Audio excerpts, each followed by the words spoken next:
Olá, gente, paz do Senhor. Eu venho aqui falar sobre circunstâncias, que é algo que mexe muito com a gente, que estamos na busca por restauração de casamento.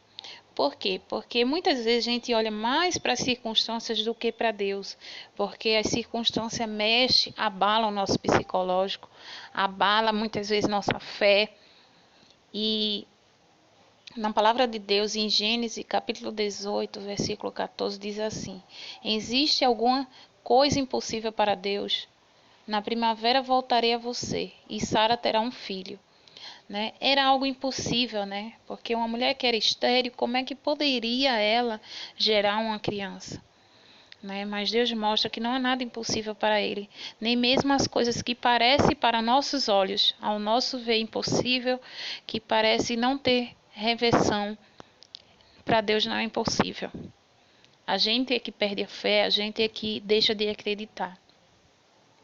É impressionante, mas algumas pessoas que Deus usou para realizar grandes feitos em sua obra duvidaram das promessas que lhe foram feitas. E a título de ilustração, relacionamos alguns personagens da Bíblia que em algum momento de suas trajetórias tiveram suas dúvidas com relação ao que Deus lhe tinha prometido. O primeiro foi Abraão, né, que não creu quando lhe foi dito que seria pai em sua velhice. E a gente pode ver em Gênesis, no capítulo 17 e versículo 17. Abraão duvidou em algum momento porque as condições físicas provavam o contrário. Ele já estava velho, a esposa era estéril, já estava velha também, já não tinha mais, né, como gerar filhos. E mesmo assim, Deus mostrou que era possível. A segunda pessoa seria Sara, né, que também não acreditou quando recebeu a notícia que seria mãe, apesar de sua idade. Está em Gênesis, no capítulo 18, versículo 12. Em terceiro lugar estava Moisés, que não se achou em condições de tirar o povo de Israel do Egito, quando recebeu a ordem de Deus para fazer isso. Você vai encontrar em Êxodo, no capítulo 3, versículo do 10 ao 15. A seguir, podemos citar os israelitas, que reclamavam sempre que enfrentavam algum problema na trajetória pelo deserto e chegaram a dizer que preferiam ter morrido no Egito. Vocês vão encontrar, falando sobre isso, em Êxodo, no capítulo 16, no versículo do 1 ao 3. Outro foi Gideão, que disse que para Deus não ter condições de liderar o povo de Israel na guerra contra os medianitas, dizendo-se pobre e pequeno quando foi escolhido pelo Senhor para esta missão. Vocês vão encontrar falando sobre isso em Juízes, no capítulo 6, versículo do 14 ao 23. Então a pergunta que não pode calar é: como pessoas tão tementes a Deus puderam em algum momento duvidar daquilo que o Senhor estava prometendo? A resposta é bem simples.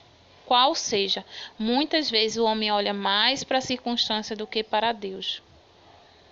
É isso mesmo que acontece. Então, vocês podem ver que vocês, ou eu, ou seja lá quem for que está no deserto, ou seja lá qual for a situação difícil que está passando, seja de doença, ou seja lá qual for, a gente, por mais que tenha fé, que saiba que existe um Deus grande, por mais que conheça a palavra, todas as promessas de Deus, a gente muitas vezes se cansa, duvida e quer parar, quer desistir, quer seguir em frente, deixa de crer. Muitas vezes chegam pessoas e dizem assim: ah, como é que meu marido, como é que minha esposa vai voltar se ele diz que está feliz lá? Se o meu marido e minha esposa diz que está bem, que está feliz, que não volta para esse casamento. E aí eu pergunto a vocês: vocês viram as histórias da Bíblia? O quanto que parecia impossível as situações, né? O quanto que parecia, quanto mais impossível parecia, mais Deus fez. Então não existe essa. Você não tem que olhar que seu marido está dizendo que está bem, que está feliz. Você tem que olhar que Deus prometeu e disse que ia fazer, então ele vai fazer. Não importa como vai ser feito. né? Por mais que a situação se mostre ao contrário, que se mostre o inverso, Deus prometeu, ele vai cumprir. Não importa como vai ser cumprido, mas que vai ser cumprido, vai. É promessa. E Deus não falha, né? Abraão estava velho? Estava. Tinha condições de um homem na velhice gerar um filho? Não. Mas Deus fez? Fez. Sara tinha condições? Não. Moisés, quais condições Moisés tinha para libertar o povo, salvar do Egito, tirar daquele lugar? Nenhuma. Mas se Deus mandou, ordenou, ele tinha que simplesmente crer e fazer. Porque se a gente for olhar para as nossas situações, as nossas dificuldades, a gente logicamente vai pensar, não tem jeito, não tem como. Aquela pessoa não quer, aquela pessoa não vem, aquela pessoa disse que está bem, está feliz nessa vida, não tem mais o que ser feito. Mas quem disse que ia fazer não foi você, porque quem vai fazer não é você, é Deus. É promessa dele restaurar a sua família. É promessa de Deus trazer o seu cônjuge de volta. Como vai ser feito não importa, o que importa é que se tem promessa vai ser feito e que você tem que apenas permanecer procurando, seguir os caminhos do Senhor, andar em obediência e procurar cada vez mais se tornar uma pessoa melhor. Procurar corrigir seus defeitos, os seus erros, procurar se policiar, procurar cada dia mais ser uma pessoa melhor. É fácil dizer, mas no dia a dia não é fácil praticar. A gente muitas vezes fala, não, mas hoje eu estou melhor. Mas você tem que procurar ser melhor ainda a cada dia. A gente somos seres humanos, então a gente erra, a gente peca, a gente falha. A gente tem dia que somos impacientes, sim. Mas se você é sempre impaciente, você tem que buscar controlar, dominar essa impaciência. Se você é muito ciumento, você tem que procurar dominar esse ciúme. Mesmo que esse ciúme seja dos seus filhos, Ciúme não é um sentimento que provém do Senhor, não é um sentimento benigno, é um sentimento mau, É um sentimento que não traz benefícios para nós. Então a gente tem que eliminar tudo aquilo que está desagradando ao Senhor, tudo aquilo que não provém dos frutos do Espírito. Então, todo dia a gente tem que combater a nossa carne, a gente tem que combater esse pensamento da gente de que não tem mais nada a mudar. A gente sempre vai ter algo a mudar. A gente é pecador, a gente falha, a gente erra. E a gente tem que estar sempre buscando. Confia no Senhor, porque as promessas dele jamais vai falhar. Então, tira o olho da situação, tira o olho das circunstâncias.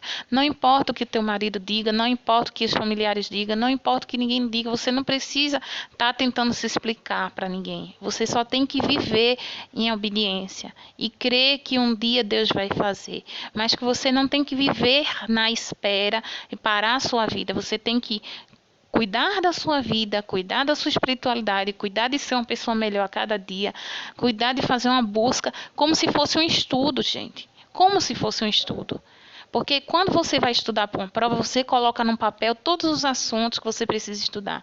Quando a gente tem que se melhorar e se moldar, a gente também tem que fazer isso. Eu me lembro de uma fase que eu passei com meu esposo, em que tinha muitos pontos que eu não gostava nele, muitos pontos que ele não gostava em mim.